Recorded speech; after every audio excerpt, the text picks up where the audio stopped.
পুনরায় karate India অর্গানাইজেশনের referee কমিশনের চেয়ারম্যান হিসেবে নিযুক্ত হলেন Hanshi Premjit Sen. Karate India organisation কি হল world karate federation, Asian karate do federation, south Asian karate do federation এবং কমনওয়েলথ ক্যারাটে ডু ফেডারেশনের অনুমোদন প্রাপ্ত সদস্য। আবার একদিকে যেমন ওয়ার্ল্ড ক্যারাটে ফেডারেশন হল ইন্টারন্যাশনাল অলিম্পিক কমিটির অনুমোদিত সদস্য, অন্যদিকে এশিয়ান ক্যারাটে ডু ফেডারেশন হল অলিম্পিক কাউন্সিল অফ এশিয়ার সদস্য। এর আগে প্রায় 6 বছর ধরে তিনি এই পদে নিযুক্ত ছিলেন। সেই সময়কালে দেশের জন্য তিনি ওয়ার্ল্ড ক্যারাটে ফেডারেশন ও এশিয়ান ক্যারাটে ফেডারেশন স্তরের অসংখ্য রেফারি ও বিচারক তৈরি করেছিলেন, যারা আমাদের দেশকে গর্বিত করেছে। আমি অত্যন্ত গর্বিত এবং আনন্দিত যে ভারতবর্ষের একমাত্র karate organisation karate India organisation, যেটা ওয়ার্ল্ড ক্যারাটে ফেডারেশন এবং Asian karate federation, south Asian karate federation, commonwealth karate federation অনুমোদিত, যে আমাকে সিলেক্ট করার জন্য চেয়ারম্যান রেফারি কমিশন।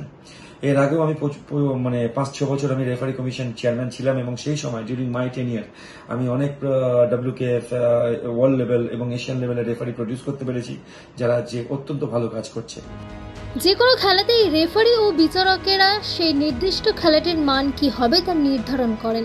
আন্তর্জাতিক আঙিনায় বছরের পর বছর ধরে সংগ্রহ করা তার অমূল্য অভিজ্ঞতা দিয়ে হানসি প্রেমজিৎ সেন আন্তর্জাতিক স্তরের বেশ কিছু রেফারি ও বিচারক তৈরি করেছেন। যে কোনো কান্ট্রি ডেভেলপড হয় when you have a good number of referees. কারাটেতে, বিশেষ করে কারাটেতে যদি ভালো রেফারি না হয় তাহলে ভালো প্লেয়ার প্রডিউস হয় না। আজকে ভারতবর্ষে ভালো রেফারি, অনেক ভালো রেফারি হয়েছে এবং ভালো প্লেয়ারও তার জন্য খুব ডেভেলপড হচ্ছে। হানসি প্রেমজিৎ সেনই একমাত্র বাঙালি যিনি ওয়ার্ল্ড ক্যারাটে ফেডারেশন ও এশিয়ান ক্যারাটে ডু ফেডারেশনের এ গ্রেড রেফারি ও বিচারক দুই হয়েছেন। পশ্চিমবঙ্গে তিনি ক্যারাটেকে ক্রিকেট ও ফুটবলের সম পর্যায়ে নিয়ে এসেছেন।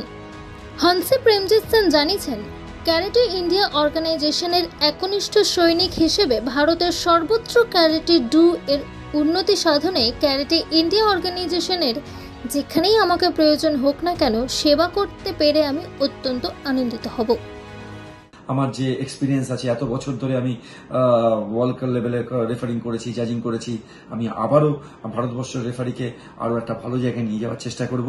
এবং আমি ধন্যবাদ জানাই ক্যারাটে ইন্ডিয়া অর্গানাইজেশনের প্রেসিডেন্ট হানসি পারস শর্মা, সমস্ত এক্সিকিউটিভ মেম্বার সবাইকে, যারা আমার এই জার্নির সাথে অতপ্রতভাবে জড়িত এবং আমাকে সিলেক্ট করার জন্য রেফারি কমিশন চেয়ারম্যান হিসাবে মনোনীত করার জন্য।